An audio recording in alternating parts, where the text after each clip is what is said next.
আজ বিপ্লব ও সংহতি দিবস। বিপ্লব ও সংহতি দিবস উপলক্ষে রাজধানীতে শোভাযাত্রা করছে বিএনপি।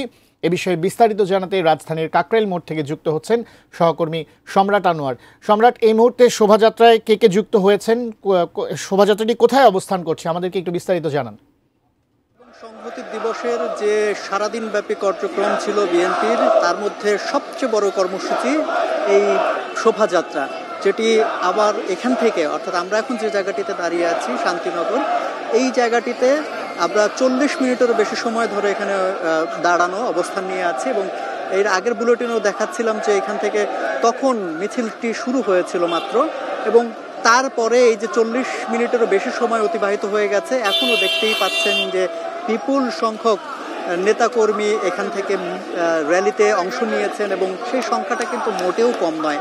দীর্ঘ সময় আগেও আমরা দেখেছি যে কেন্দ্রীয় নেতৃবৃন্দ, বিএনপির কেন্দ্রীয় নেতৃবৃন্দ, তারাও শরিক হয়েছেন, এবং তারা একটি ট্রাকে করে এই মিছিলের অংশ হয়ে তারা পরবর্তী গন্তব্যের দিকে এগিয়ে গেছেন। অর্থাৎ দলের যে মূল কার্যালয় নয়াপল্টন থেকে মিছিলটির শুরু হয়, সেখান থেকে শুরু করে এই শান্তিনগর হয়ে, মালিবাগ হয়ে, মগবাজার হয়ে তারপরে তাদের কারওয়ান বাজার অভিমুখে যাওয়ার কথা। দীর্ঘ সময় আমরা দেখেছি যে এই যে বিভিন্ন ইউনিটের নেতাকর্মীরা এখানে অংশ নিয়েছেন। এখন আমরা সামনে দেখতেই পাচ্ছেন যে রামপুরা থানার ঢাকা মহানগর উত্তরের যে বিএনপির যে ইউনিট, তাদের নেতাকর্মীরা মিছিলটি নিয়ে আসছে। এইভাবে একের পর এক, অর্থাৎ এই ঢাকা মহানগরের উত্তর দক্ষিণ দুটো সিটি কর্পোরেশন মিলিয়ে 122টি ওয়ার্ড আপনারা জানেন, সেসব ওয়ার্ডের নেতাকর্মীরা এখানে যুক্ত হয়েছেন। পাশাপাশি ছাত্রদল এবং অন্যান্য যে অঙ্গ সংগঠনের নেতাকর্মীরা রয়েছেন, তারাও কিন্তু এখানে এসেছেন। শুধুমাত্র এই রাজধানী কেন্দ্রিক যে নেতা কর্মীরা এসেছেন এমনটি নয়, আমরা অনেককে পেয়েছি, অনেকের সাথে আমাদের কথা হয়েছে যারা এই রাজধানীর আশপাশের যে জেলা শহরগুলো রয়েছে, সেই সব জেলা শহর থেকে এখানে উপস্থিত হয়েছেন।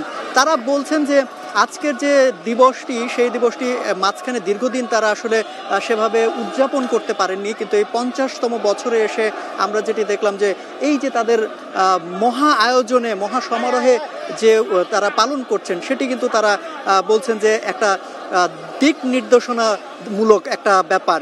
এবং আপনারা জানেন সামনেই নির্বাচন হবে, জাতীয় নির্বাচন, এবং তার ঠিক আগ দিয়ে এই যে এত বড় একটা আয়োজন, এটাকে কিন্তু তারা অনেকেই বলছেন যে এটা একটা তাদের যে দেখানোর যে একটা ব্যাপার, কিংবা মানুষের কাছাকাছি পৌঁছে দেওয়ার যে একটা বার্তা পৌঁছে দেওয়ার যে প্রচেষ্টা, সেটাকে তারা বলছেন।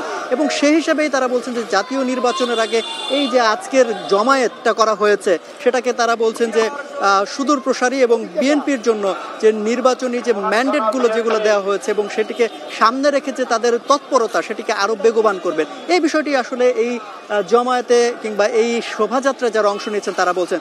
তো এখনও মানুষজন আসছে, দেখতেই পাচ্ছেন। এটা একদম শেষের দিকের যদি চিত্র বলি, পেছনে আরও অংশ আছে যারা কাকরাইলে অবস্থান করছেন, এবং পল্টনের ওই দিকেও আছে। অর্থাৎ মিছিলের যে শেষ, আমি যদি বলি যে এখনই কি শেষ হয়ে যাবে, তেমনটি নয়। 40 মিনিটের বেশি সময় ধরে আমরা দেখছি যে একের পর এক মানুষ এখানে যাচ্ছেন, আমাদের পার হয়ে যাচ্ছেন। এক একটা ইউনিটের নেতাকর্মীরা এখানে উপস্থিত হয়েছেন, এবং তারা বিপুল সমারোহ নিয়ে যাচ্ছেন, এবং তারা স্লোগান দিচ্ছেন, বিভিন্ন ব্যানার ফেস্টুনে, এবং দলের যে বার্তা সেটি দেওয়ার প্রচেষ্টা চালিয়ে যাচ্ছেন। এই ছিল দর্শক, এখান থেকে আমার কাছে সব শেষ।